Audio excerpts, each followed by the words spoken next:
मैंने कहा मान लीजिए x एक 2 अंकों की संख्या है और y x के अंकों को आपस में बदलने से बनी एक संख्या है। कैसे करते हो ऐसे सवाल को? कुछ लोग कह रहे हैं कि सर 8 आएगा। तुक्का मत मारो, मैंने सवालों में चेंज किया हुआ है भाई। देखो, अगर एक संख्या दुर्गा जी ए बी है तो दूसरी संख्या बी ए होगी जब आप उसके अंकों को पलट देंगे। कोई बता सकता है कि ए बी को क्या लिखा जा सकता है? आप कहेंगे 10a प्लस बी लिखा जा सकता है। बी ए को क्या लिखा जा सकता है? 10b प्लस ए लिखा जा सकता है। लिखा जा सकता है 10a प्लस बी और 10b प्लस ए। हमें पता भी होता है कि ऐसी संख्याओं का जो जोड़ आता है साहब वो 11a प्लस बी आता है। आएगा नहीं? जोड़ करके देख लीजिए।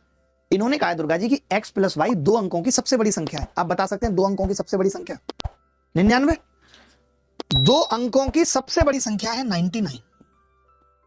11 से कट गया जी 9 बार, यानी मुझे ये पता चल गया कि जो भी संख्या है उसके डिजिट का सम 9 है। अब इन्होंने एक बात और कह दी हमसे, वो हमने ध्यान नहीं दिया। x बड़ी है y से। x तभी बड़ी रह सकती है y से। ये x थी गुरु, ये x थी, ये y थी, जब a बड़ा हो b से।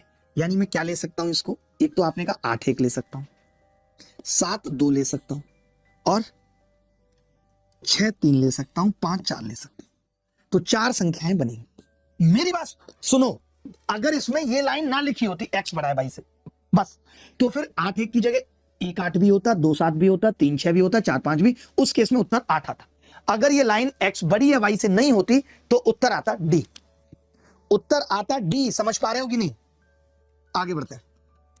दो धनात्मक संख्याओं, ये IB में 2025 में पूछा गया सवाल कि दो धनात्मक संख्याओं 2639 के अंतर पर हैं। बड़ी संख्या को छोटी से भाग दिया, भागफल 2, शेषफल 130 आया। दी गई संख्याओं में से बड़ी संख्या और 4745 का HCF पूछ रहा है। तो मैं ये कह सकता हूं, हमसे पूछ रहा है HCF ऑफ बड़ी और 4745। तो दुर्गा जी मुझे एक बात बताइए, जब मैं दो संख्याओं का HCF निकाल रहा हूं जिसमें एक संख्या ऑड है, तो HCF ऑड होगा या इवन? ऑड होगा। अगर मैं दो संख्याओं का कॉमन देख रहा हूं और उसमें एक ऑड है तो HCF भी ऑड होगा, क्योंकि इसमें 2 नहीं आ रहा तो ऑड ही उत्तर होगा। तो ये दोनों नहीं हो सकते ऑप्शन। बोलो, अगर HCF मान लेता हूं मैं 11 है दुर्गा जी, मैंने मान लिया कि 11 है, तो 11 से फिर ये संख्या भी कट रही होगी। तो आपने देखा 5 में से 4 गए, कितना होगा? 1। 7 में से 4 गए 3, इनका सम आ रहा है 4। क्या ये संख्या 11 से कट रही है? नहीं कट रही, तो ये भी उत्तर नहीं होगा। फिर आगे करने की जरूरत ही नहीं है, 13 इज द करेक्ट आंसर। फिर आगे करने की जरूरत ही नहीं है, 13 इज द करेक्ट आंसर। बात खत्म। आप समझते नहीं है यार बात को। एक सवाल बहुत बड़ा आपसे पूछ रहा हूं, बहुत बड़ा सा गंदा सा सवाल। पता है सवाल देख के लगता है कि बहुत मुश्किल है। आपको भगवान की कसम है, आप जाके सवाल को गूगल करना,